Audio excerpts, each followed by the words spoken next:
Ecclésiaste chapitre 9. Oui, j'ai appliqué mon cœur à tout cela, j'ai fait tout cela l'objet de mon examen, et j'ai vu que les justes et les sages et leurs travaux sont dans la main de Dieu, et l'amour aussi bien que la haine. Les hommes ne savent rien, tout est devant eux.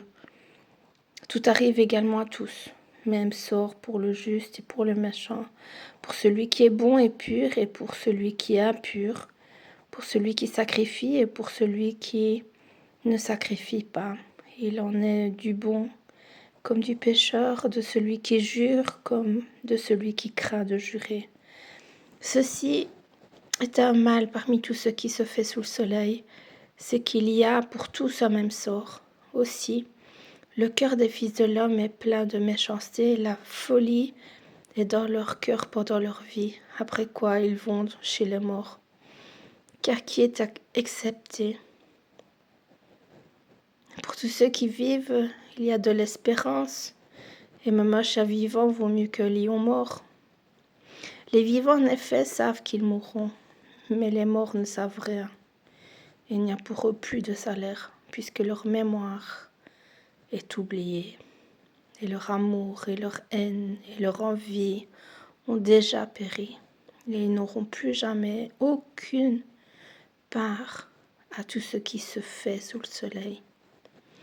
Va, mange avec joie ton pain et bois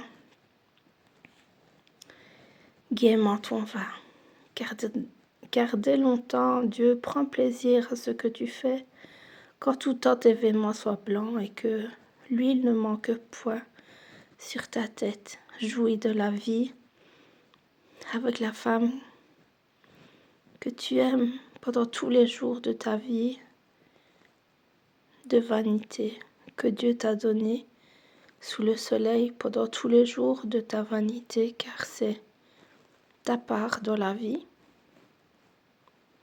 au milieu de ton travail et que tu fais sous le soleil. Tout ce que ta main trouve à faire avec ta force, fais-le, car il n'y a ni œuvre, ni pensée, ni science, ni sagesse dans le séjour des morts où tu vas. J'ai encore vu sous le soleil que la course n'est point aux agiles, ni la guerre aux vaillants, ni le pain aux sages, ni la richesse aux intelligents, ni la faveur aux savants, car tout dépend pour eux du temps et des circonstances. L'homme ne connaît pas non plus son heure, pareil aux poissons qui sont pris au filet fatal, et aux oiseaux qui sont pris au piège, comme eux, les fils de l'homme sont enlacés au temps du malheur lorsqu'il tombe sur eux tout à coup. J'ai aussi vu sous le soleil ce trait d'une sagesse qui m'a paru grande. Il y avait une petite ville avec peu d'hommes dans son sein. Un roi puissant marcha sur elle, investit et leva contre elle de grands forts.